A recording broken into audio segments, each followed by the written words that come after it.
nongeye kubasuhuza kandi mbaye ikaze bakunzi ba UNP Entertainment. Uyu munsi tugiye kuganira ku bintu bikomeye cyane bikomeje kuraza inshinga abashakashatsi ndetse n'abahanga b'isi yose muri rusange. Mu gihe isi ikomeje gutera imbere mu ikoranabuhanga, hari abahanga bavuga ko hari igihe kizagera ubwenge bw'abantu bukarutwa cyane n'ubwenge bw'ubukorano cyangwa se n'ubwenge bwa AI. Icyo gihe bakacyita SINGULARITY. Ariko si ubwo ni ubuhe buzima tuzaba tubayemo? Abantu bazaba bagitegeka isi cyangwa se bazaba bayobowe n'imashini? Ibyo ni ibibazo bigomba kwibazwa. Icyo gihe abantu bazaba ari abantu cyangwa se bazaba ari udutsiko tw'ingirwa muntu? Ibyo ni ibibazo ugomba kwibaza, niba koko waba uyobowe n'imashini cyangwa se imashini yawe kurusha ubwenge ariho wayikoze ukaba ukiri umuntu. Uyu munsi tugiye kurebera hamwe icyo bita SINGULARITY icyo ari cyo, turebere hamwe ibyo abahanga babivugaho, turebere hamwe n'impaka zikomeye zibivugaho n'icyo bishobora kuvuga ko hazaza hacu nk'abantu. Uri kumwe na UNP Entertainment, reba ko kuzi subscribe ukandi like share na comment kugira ngo ibiganiro nk'ibi bitazajya bigucika, kandi ibiganiro tugenda tumenyeramo ibintu byinshi bigiye bitandukanye mu buzima bwa buri munsi ndetse naho isi igeze muri rusange. Ubusanzwe SINGULARITY ni igihe ubwenge bw'ubukorano buzagera ku rwego rurenze ubw'abantu, bukihuta mu bitekerezo, bukiyongera ndetse bukarenga imipaka y'ubushobozi bw'abantu cyangwa se bw'ikiremwa muntu. Nk'uko telefoni zacu zagize ubushobozi kurusha mudasobwa zabagaho mu gihe cya kera nko mu myaka ya 70 ishize, niko AI izageraho itekereza kurusha umuntu wigeze gutekereza kure cyane kurusha abandi. Ugasanga ubwenge umuntu yagize ari we utekereza cyane ku isi yose, ugasanga AI ziramurusha. Ubwo niba hari umuntu waba waratekereje cyane kurusha abandi ku isi yose, niba hari AI imurusha, bivuze ko nta wundi muntu waba uri hejuru ya AI. Bivuze ko AI cyangwa se Artificial Intelligence ariyo yaba iyoboye isi mu gihe nta wundi muntu waba uri hejuru yayo mu bitekerezo. Abahanga nka Ray Kurzweil bavuga ko igihe kizagera AI izaba yigira ubwayo cyangwa se idakeneye ikiremwa muntu kugira ngo kibashe kuba cyayifasha kuba cyakora ibyo ishaka gukora, ikamenya uko yihindura, igahora yisumbuye cyangwa se igahora yiyungura ibindi bintu cyangwa se ubundi bumenyi bukajya burushaho cyane kugeza aho ikiremwa muntu kitazaba kibasha kuyobora cyangwa se gukontorora AI. Ugasanga AI yikoresha ibyo ishaka gusa. Mu by'ukuri kugira ngo tubashe kuba twamenya aho tugana, reka tubanze turebere hamwe aho tugeze na AI. Ubu ngubu tugeze mu gihe AI ibasha kuvuga, kumva, kwandika ndetse no gusoma.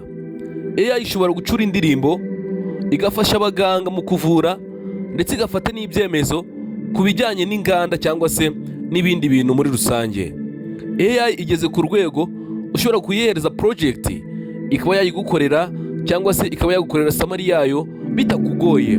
AI zimwe zamaze kugerageza kumenya ibyo abantu batabasha kubona cyangwa se abantu batabasha kumenya, nko kumenya kanseri mu ifoto y'ubuvuzi. Muri rusange AI iragenda iba nk'umuntu cyangwa se irusha umuntu ubushobozi mu kumva, kwigana ndetse no gufata ibyemezo. Ariko ikibazo ni iki: niba imashini zishobora kwigira zikabasha kuba zakitekerereza zigafata ibyemezo, ubwo umuntu azasigara ari iki? Cyangwa se umuntu azasigara ari hehe mu by'ukuri? Abahanga batandukanye bagerageje kuvuga igihe SINGULARITY izashobora kubaho, cyangwa se bagaragaza igihe bateganya ko SINGULARITY ishobora kuzabaho.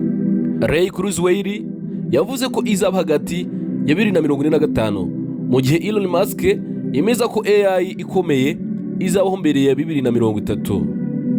Nubwo atari ibintu bifatika cyangwa se ibintu byemezwa 100%, ibimenyetso biragaragara ko AI cyangwa se ikoranabuhanga ryihuta cyane ku buryo ibi bintu aba bahanga bagenda bavuga twemeza ko bishobora kuzabaho cyangwa se bikazashoboka. Hari ibintu bine bikomeye SINGULARITY ishobora kuzazana: ubuvuzi burenze imyumvire, ugasanga imashini zishobora gukiza indwara zananiranye, cyangwa se umuntu ashobora kongererwa ubuzima binyuze mu bikoresho by'ikoranabuhanga. Ikintu cya kabiri iyi singularity ishobora kuzazana kwigisha no kumenya ibintu vuba. Abana bashobora kwigishwa na AI kurusha abarimu, cyangwa se guhindura uko amashuri n'ubumenyi bigenda bikorwa, ugasanga AI irimo birabifasha cyane.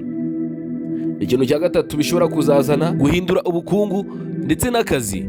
Imirimo myinshi ishobora kuzajya ikorwa na AI, mu gihe ari abantu bajyaga bayikora, ariko ugasanga ni AI ubwayo iri kubyikorera, cyangwa se ugasanga ni robots. Cyane ko muri iki gihe hari ahantu henshi ndetse no mu Rwanda byageze, usanga ari amarobo ari kugenda akora imirimo myinshi igiye itandukanye,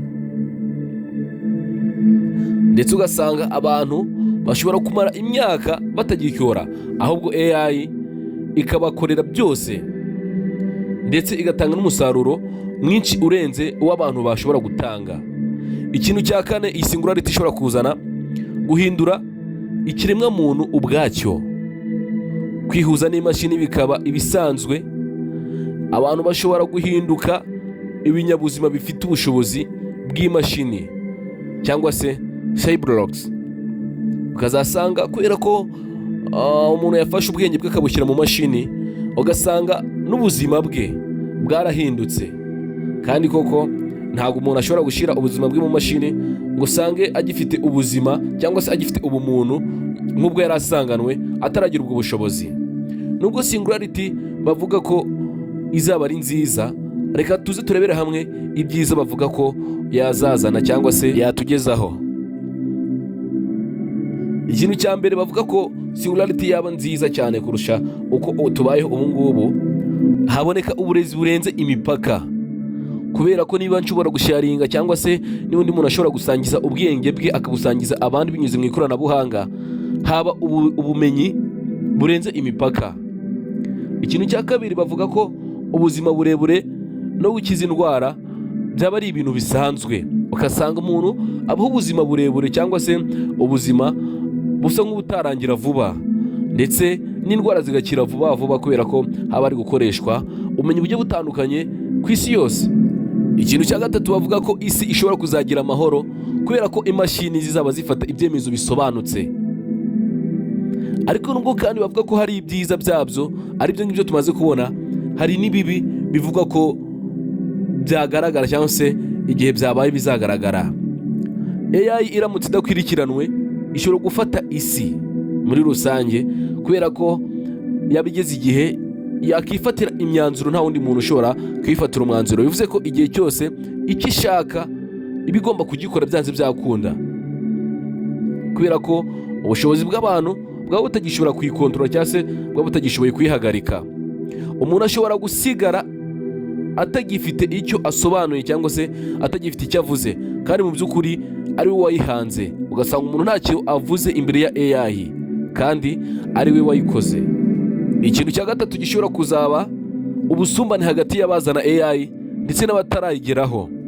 Bishobora kwangiriza sosiyete, ugasanga bihora biteza akajagari ndetse n'akavuyo n'amahane menshi cyane muri sosiyete.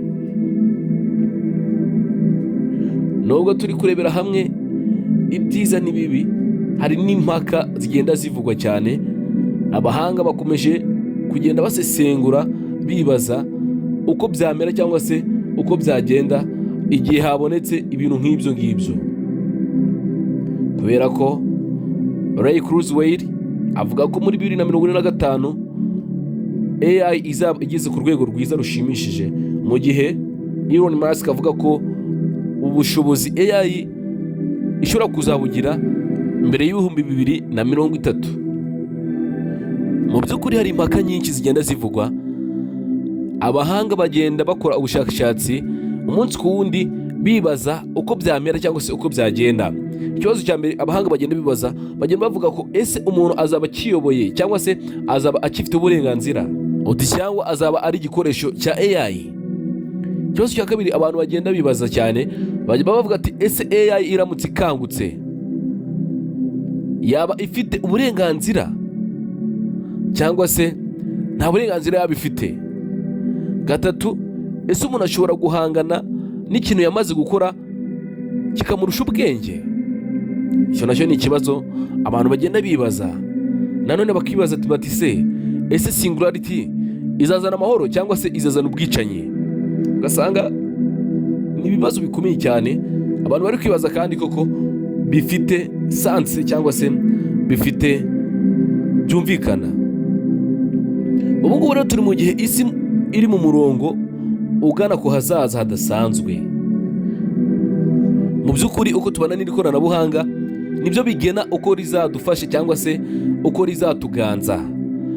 Bityo tugomba kwigira hamwe n'ikoranabuhanga, kurigenga ndetse no kurikurikirana igihe bikenewe, guhitamo ikiremwa muntu kuruta ububasha bwa AI.